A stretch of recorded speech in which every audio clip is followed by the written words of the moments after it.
All right, well, good morning, everyone, and welcome to the Name, Image, and Likeness Open Forum from our brand new offices in Kansas City, Missouri. We haven't been able to use them much since we just moved in this summer, but hopefully in due time, all of you will be able to come to Kansas City and see our new space. We're really it's working out well for us, and look forward to it working even better when we get everybody back in the office.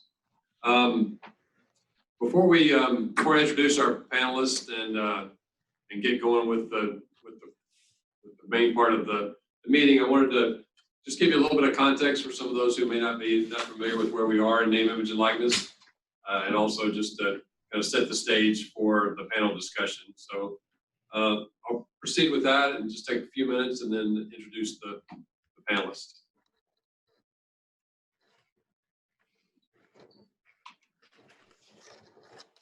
One second, well, technical difficulties. Okay, here we go. So as I said, I wanted to provide you a little bit of context before we jump right into the questions and answers. I think it's important for us all to remember that NIL membership has been loosening restrictions on amateurism and the kind of compensation or gifts and other things that our student athletes can receive for a number of years now. And so I look at this as an evolution of where we are in the whole NIL and amateurism discussion. Essentially, we've been moving towards more opportunities for student athletes, and this legislation that we're considering here in the next week will just continue to move us forward in that direction. We also know that there's been a lot of things changing around us. Recent external pressures. I believe there's been a pretty big shift in the change in public opinion. We, of course, can't control any of that, but I think it's something to pay attention to. It's mostly coming, I believe, from what's happening at NCAA Division I level and the pressure there to have those athletes take advantage of their fame or publicity that they get through playing at that level. But I think also most agree that student athletes at every level should be put in a similar position to other students on campus. And so again, that's what this legislation, the direction it takes us. We also know that partly in response to a lot of this public opinion, California a couple of years ago started us on a path where we're now seeing many state legislatures considering legislation in this area. We've provided a map here that gives you just a broad idea of what's going on. All the states in colors are in some stage of considering name, image, and likeness legislation. And so as you can see, most states throughout the country are at least in that process, and the ones who are not, I think, will probably follow suit if more of these continue to pass. So now I want to turn to the rule itself. You all have access to a copy of the actual legislation, but essentially, under our current rule, students cannot receive compensation for their name, image, and likeness if there's any reference, or they're not allowed to use any reference to the institution or to their athletics program. The proposed rule that we're considering now would allow that reference, essentially remove those restrictions. There are a couple of examples that I think are really prominent these days. The one that we've been hearing about for years is our students are allowed to give sport lessons or to be coaches on the side.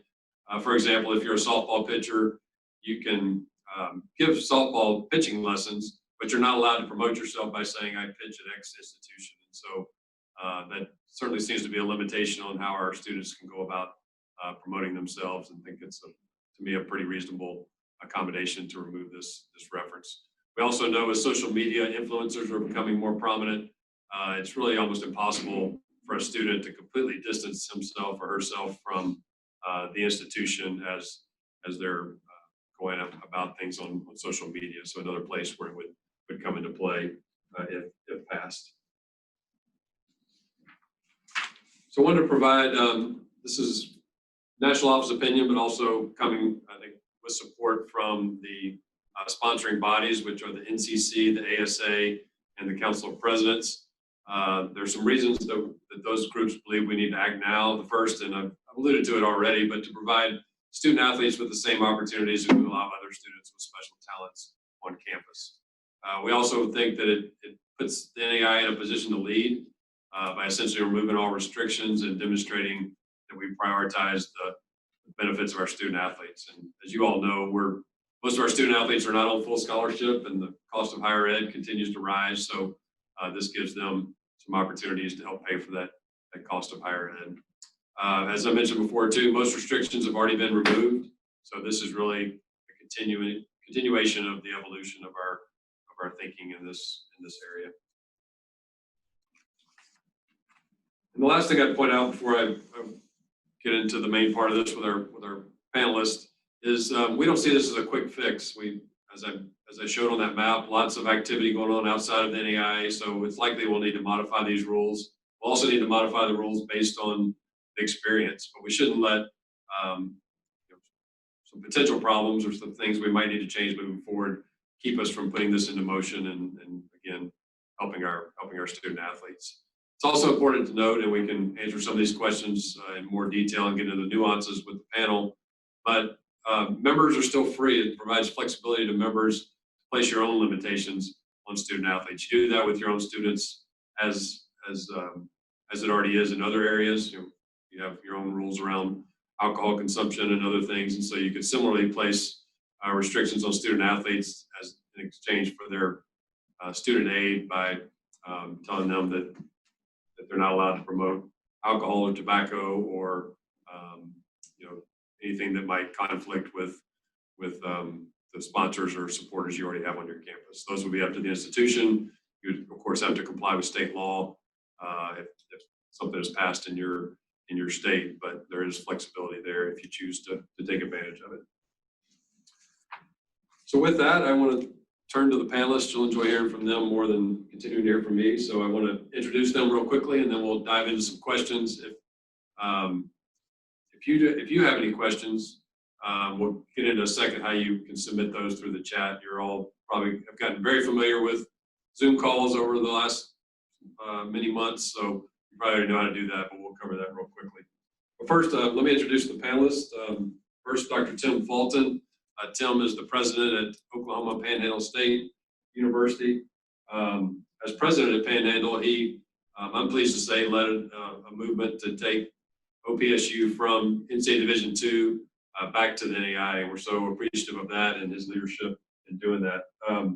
Tim also is the current chair of the Sooner Athletic Conference Council of Presidents, and about a year ago was named to the NAIA Council of Presidents Executive Committee, and has been just a great resource for me and for the association as we've worked through COVID and other challenging times. So thanks, Tim, and welcome to the panel. Jill Harder, many of you know. Jill's been athletic director. Jill, I think I had the number of years right, about 17 years at University of Health Sciences and Pharmacy in St. Louis. Some of you may be confused by that name like I was. They recently changed from St. Louis College of Pharmacy to their new name, but Jill's been at the institution for about 17 years. She served on numerous NAIA national councils and committees and currently serves on the National Coordinating Committee, and so has been really at the forefront and in the middle of discussions around this legislation and name, image, and likeness in general for some time now. As kind of a reflection of her leadership in the NAIA and all the great things she's done, she was named as Administrator of the Year in 2018 by the Women's Leaders Associate Group. So thanks to Jill for being on the panel, and certainly well qualified to help lead us through this conversation.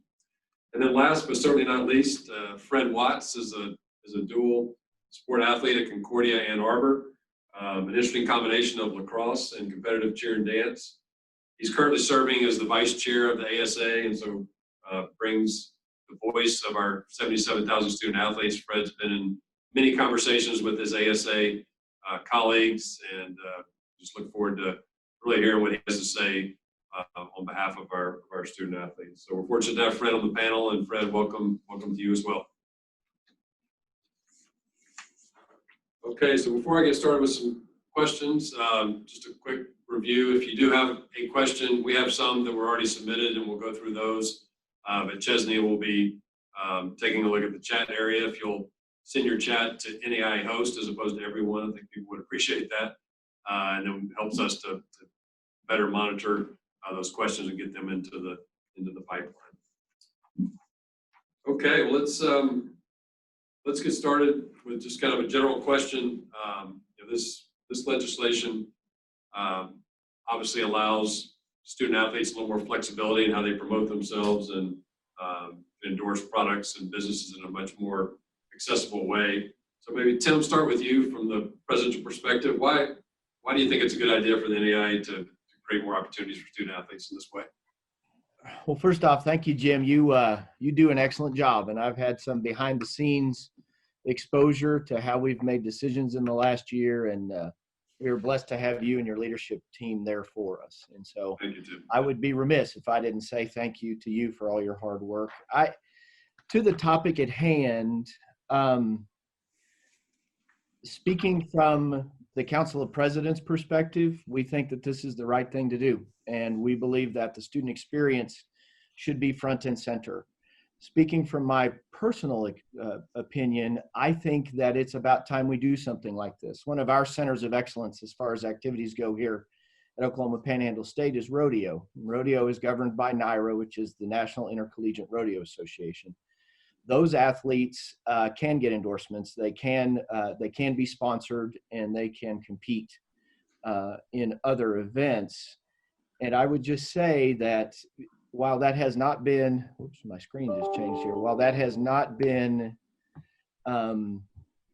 something that was easy to enact, the NIRA folks worked hard to make sure that they got the perfect balance and that they gave the institutions the ability to do what they had to do to be successful. And I feel like the NAIA legislation allows us to lead nationally, and it allows the institutions the flexibility that they need to do. When we were having this discussion about how to put this together, it was, how do we put the power and authority to do what you have to do as an institution to make yourself successful in your hands, as well as provide some uniform guidance.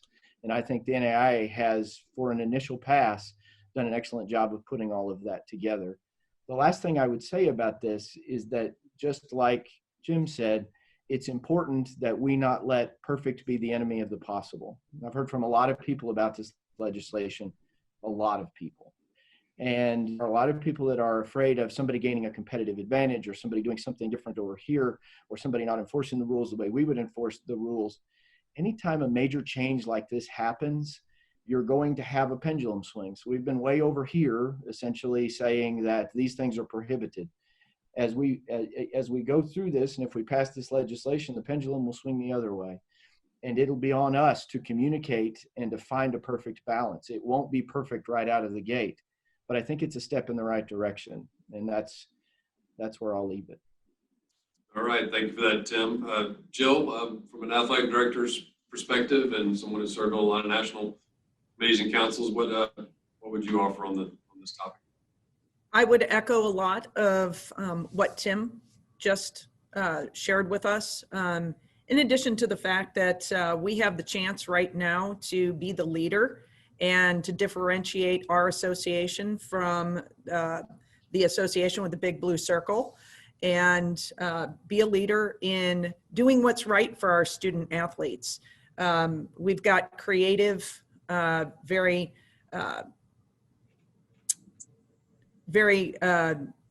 personable student athletes that have the opportunity, like our other students, to be able to monetize their involvement both at their institution and as student athletes. And we should allow them to be able to do that. It gives us the chance to be a leader. And I think that kind of puts us in the forefront and allows us the flexibility to be able to meet our student athletes' needs. Because as Tim referenced, most of our student athletes are not on full scholarships. So this is a way for us to responsibly put that power in our student athletes' hands to close that financial gap so that they're able to afford an education at our institutions. All right, thank you, Jill. Fred, from a student athlete's perspective, why do you and some of your fellow student athletes support this legislation? Well, there are a multitude of reasons why we support this legislation. A couple being that, it kind of garners a mutual respect between the institution and the individual, and it improves the relationships of how we interact with each other and how we can benefit each other.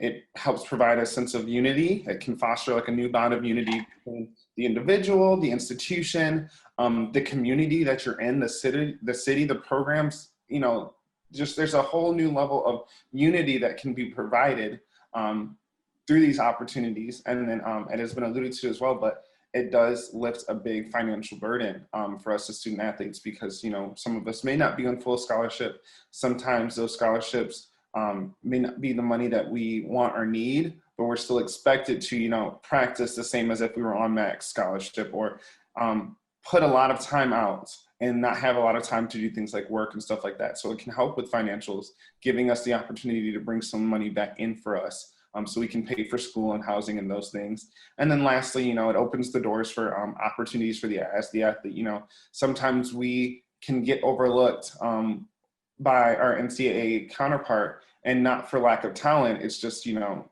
the way that our sports world is built, and it can open those doors for opportunity in that way, but in other ways as well. You know, maybe for someone who wants to get into like entertainment or, you know, production and things of that nature as well.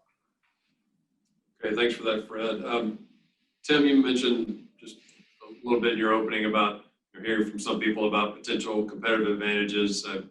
I've kind of been smiling a little bit, because when I hear from people in more urban settings, they tend to say, well, for schools in more rural places, that, you know, that school has a much greater prominence in that smaller community, so those students would have an advantage. And then when I talk with people in those settings, they think the people in urban settings have more of an advantage because there's more opportunities and things that the students can do. So it's been interesting to kind of hear that back and forth. But maybe Jill, start with you, because I know your colleagues as athletic directors talk a lot about, as best we can, trying to level the playing field, even though I believe there's no way to exactly level it.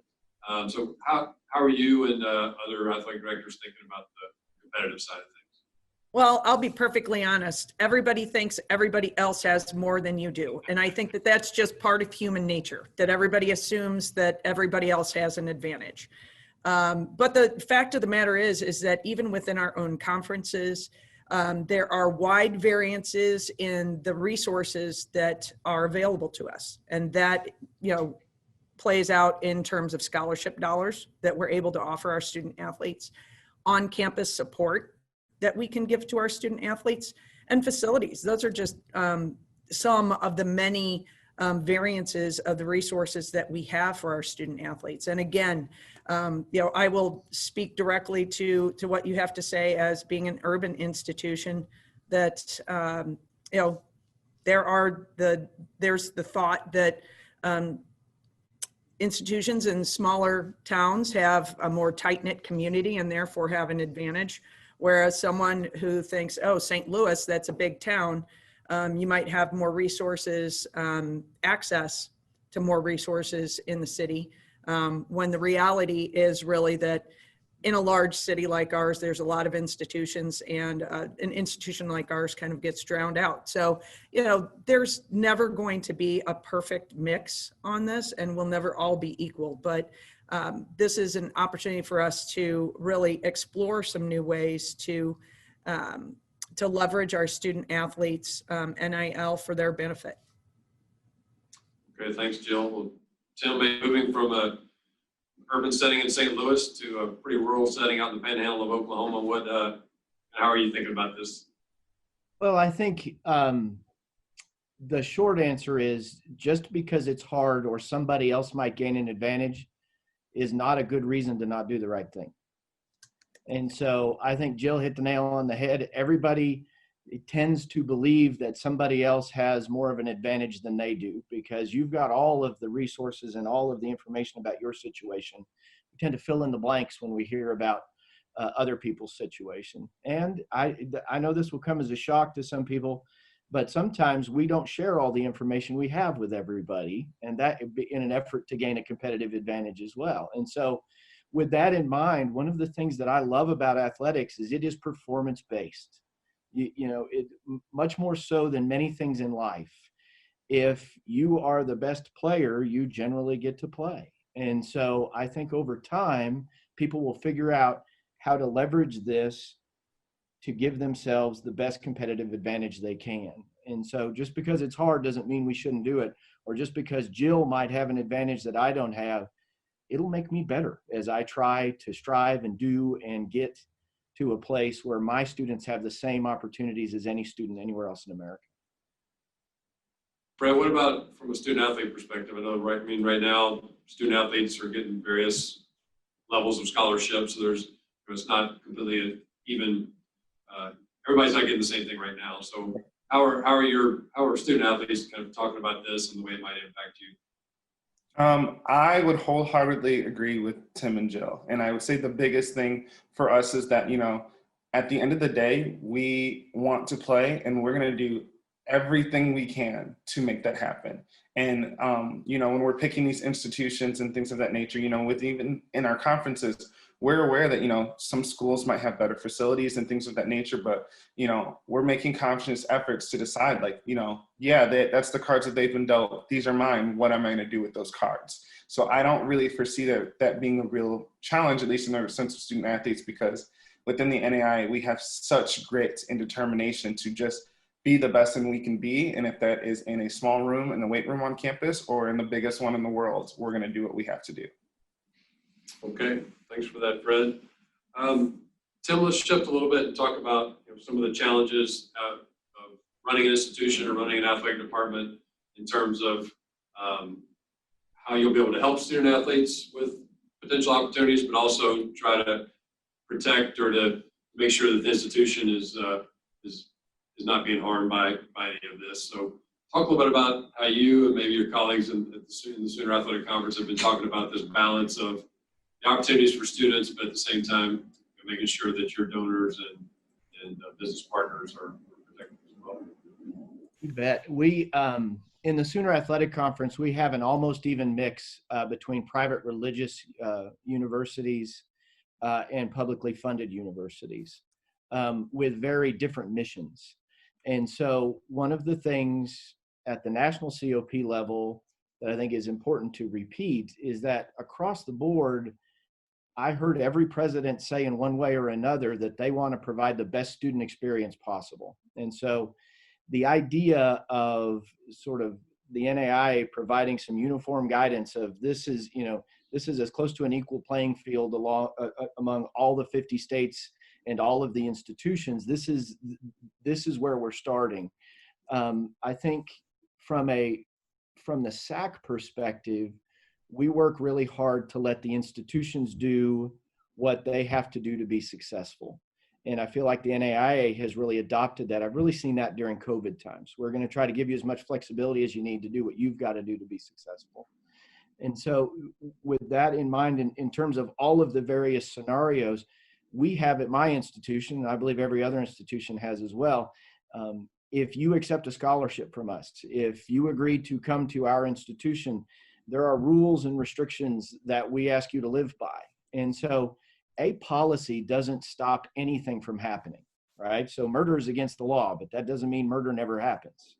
And so what you do is you set a policy so that you can control the environment as best you can, and you can make it so that there are consequences if somebody violates the policy. And the aspect of the challenge of this is each institution is going to have to figure out at what level are they comfortable? At what level do they find balance for themselves? And I think one of the things, having come from a different association, that I really like about the NAIA is the national office strives to give us the flexibility we need to do what we think is best for our institution. And so there's not a lot of prescriptive things that come out of the national office. And in many ways, that's very helpful. The last thing I would say about this is there are policies against all kinds of things on campus. The best way, I believe, to proceed for Oklahoma Panhandle State is we're going to get together and try to communicate our way through some of this. We're going to try to get people's best ideas, put them all together and come up with something that works for us. And then we're going to evaluate and we're going to adjust and we're going to do what we can to make it the best we can over the long haul. This is not a sprint where you just make a decision and you never think about it again. This is something where we're going to have to do that for a long period of time. And we are better together than any of us could ever be by ourselves. And so I think that's the essence of this. The NAIA is trying to give us some uniform guidance to get the conversation started. Then it's up to every institution to figure out how to do that best. All right, thanks, Tim. Fred, I think you had some thoughts around this topic as well that you want to share with the group. Yeah, I really agree with Tim, especially in the sense that as a student athlete, and even in my experience, I'm a student athlete at a Christian university. This is my 5th and final year. When we come in as a student, we have to sign a code of conduct. So we know exactly what our expectations are as students as well as athletes. So I don't believe that there will be many challenges in regards to these prohibitions because we already know what the expectation is. I know as a Christian university some limitations that I have that I can and can't do and participate in it. And I'm truly confident that our NAIA institutions will have the integrity and discernment to deal with these prohibitions and do them for one in the best interest of the student athlete as well as the institution, but also that the same would go for the student athlete, that it's a mutual love for the institution. They're not going to do anything that will kind of chop their name as well. So I don't think that there would be a lot of issues with those kind of prohibitions. Okay, thanks, Fred. Jill, turning back to you. I know I've had conversations with some ADs that are really interested in how do I support my student athletes as they navigate through all this. So as you talk with your colleagues, what are some of the things that you're hearing about supporting student athletes if this were to pass? We had a lot of discussion about this on the NCC, and where we landed was that education would be the biggest component in supporting our student athletes. So providing some guidance and discussion around the opportunities that are available to them, guidance on the use of institutional conference NAIA marks when they're doing any type of product promotion, explaining those situations where our institution has a competing sponsor and what to do in those kinds of situations. Again, giving some advice on tax implications, because there are when you are receiving compensation from NIL agreements. And then lastly, talking about the expectations of privacy when you are in the public use and how NIL impacts that. Lastly, going back to what Fred and Tim had to say is really communicating with our student athletes the responsibility that they have to report NIL compensation to their athletic directors and the ramifications for failure to do so. And, again, that goes back to Fred talking about that mutual respect, and education is a big part of that. Okay, thanks, Jill. Jill mentioned helping student athletes figure out what opportunities are available out there. We have a question from the audience around that topic. So maybe I'll turn to you, Fred. What do you think realistically are the opportunities that might be available for student athletes around name, image, and likeness? I think that there are almost countless opportunities for our student athletes. And a lot of it, I think, deals with, what school you're at and where you are. But I think it can range from something as small as like working at a local business as a public appearance to something potentially being as big as a Nike commercial. The possibilities are endless. So I think that it really can be spun in any kind of way. Even you spoke about it in the beginning of our session with, there's just so many doors, especially with like social media and things of that nature, that like really there's, like I said, almost countless opportunities. And I do believe that our student athletes will try to pursue these as aggressively as they can, because it's not like it's far and few. Like you can literally find one almost every day if they really wanted to. Yeah. Okay. Yeah. Thanks for that, Fred. Another question from the audience, and I've heard this from a number of people, is around how does our legislation get impacted, or what do we do as states start to pass more legislation? And we're already seeing it in some of the proposed legislation. Each state is a little bit different. So we did anticipate this question may come up, so I told the panelists I would try to take the first stab at it, but if any of you want to jump in. My view of it is that we're trying to pass a rule, and now what will be a set of rules in this area. It essentially is at a very high level, and it allows institutions, as Tim knows, to talk about flexibility in this. One of our goals also is to allow schools to comply both with our rules and with whatever state laws are out there. So by making it very general and broad without a lot of specificity, we think we can accomplish that.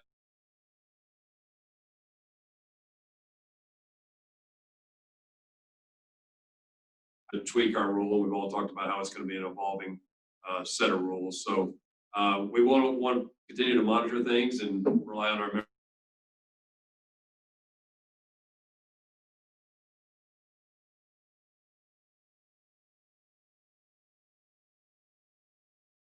It shouldn't stop us from putting something in place that we think would put our members in the best position. Because the worst case scenario is that immediately schools are not able to comply with NAI rules because the state rules are more restrictive. So again, we're trying to loosen things up so that we can be in a better position to comply with those rules.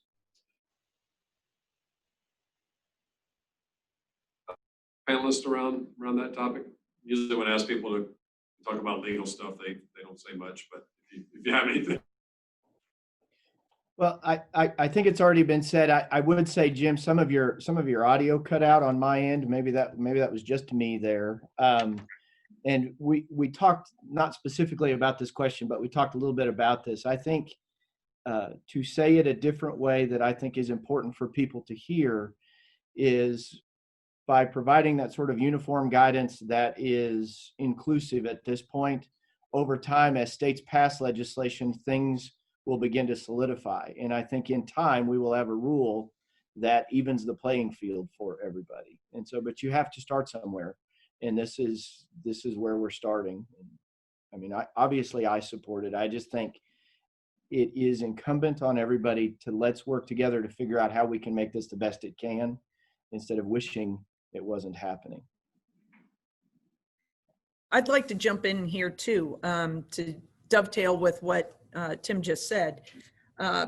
We've already thought through, and if you read the legislation, there is the opportunity that as state laws come up and are different than other state laws, that the NCC can make recommendations to the Council of Presidents to make some emergency amendments to our legislation in order for our institutions to still remain members and follow the laws of their particular state. So we've built some flexibility into this legislation so that we're able to address those issues as we move forward. Jim, if I can, to dovetail in the conversation in the COP circle, this will be as flexible as possible to make sure nobody gets left out. And so all of the presidents were thinking in that direction. Jill, you and your group should really be complimented on putting as much flexibility as you could, because we knew that it wasn't going to be a one and done situation. So thank you for that. All right. So maybe one final question. I apologize. I think our audio is cutting in and out here at the national office, so I'm not catching everything. Final wrap-up question for the panel. Talk a little bit about the future in this area. We know the NCAA is talking a lot about what they want to do, and they'll have an impact on us and on others. But how do you think passing this legislation positions the NAI, or I guess conversely, if we don't continue to move forward in this way, what would that say to the outside world? So why don't we start with Fred and just kind of talk a bit about it from a student-athlete perspective. Yeah, so the biggest thing for me, and I remember this very vividly before I chose to go to an NAI institution, but the biggest thing that I love about the NAI is that it provides an opportunity for our student athletes to play the sports that we love at a truly satisfying and competitive level. And not only do we provide that for our sports, but it allows us to get the same recognition that we might not get in our NCAA counterparts. And I truly believe that if we don't pass this legislation, we would kind of be closing our own door to something that sets us apart. it is the opportunity, and that is kind of, if I had to pick a staple for the NAI, that would probably be the one word that I would use, is opportunity. And I really do feel that if we decide to wait on this legislation or not pass it, that we would literally kind of be closing our own door. Okay, thanks, Fred. Jill, how about on your end? How do you think about the future and where this positions us? I like the word opportunity that Fred used. It's also an opportunity for institutions to use their relationships with their student athletes as a way to promote their own institutions as well. So it goes both ways. Our student athletes certainly benefit from this, but I do see the opportunity for institutions to also be able to, if you will, ride the coattails of our student athletes. We provide them an opportunity to play. They get the opportunity to promote themselves and promote our institutions. I think it's a wonderful way for us to move forward and position ourselves in a real positive way, not only to student athletes, but among institutions. And this may be a way for us to also attract other members to our association. Okay, thanks for that, Jill. And so Tim, I guess the last word on the topic, how are you seeing this position in NAI, either if we pass or don't pass? Well, so I am somebody personally, and I think I speak for all of the presidents on the Council of Presidents, as well as everybody in the conferences. If the game is on the line, I want the ball. And so this legislation allows us to lead in a nation that leads the rest of the world in terms of defining what amateurism is. It also allows us to give our students the opportunities that frankly they deserve. Something that I'm passionate about is that college ought to teach you and prepare you in terms of the decision making and all of the skills and knowledge to live your best life. And if you're going to live your best life, you're not afraid to compete, you're not afraid to make the hard decision, and you're willing to step up and take advantage of the opportunities. And a lot of these athletes have talents and gifts that are marketable, and I think they have a right to those talents and gifts, and that's why I support the legislation. All right, thank you for that, Tim. And that concludes the questions that we have prepared in from the audience at this point. I want to say another special word of thanks to the three panelists. I think you've heard very different perspectives based on positions of Fred, Jill, and Tim, and really give you some good insight as to why the NAI is supporting this legislation. So thanks to them. Thanks to all of you who were able to participate. We're giving you back 20 minutes of your day, so I want to make a pitch for joining us at 1:30 for the competitive experience discussion on Zoom as well. You all have invitations for that, so hopefully you'll be able to join us, and we'll continue to have other sessions available all throughout the next couple of weeks. So thanks to everybody for joining us, and just look forward to the day we can all be together in person. But until then, thanks a lot.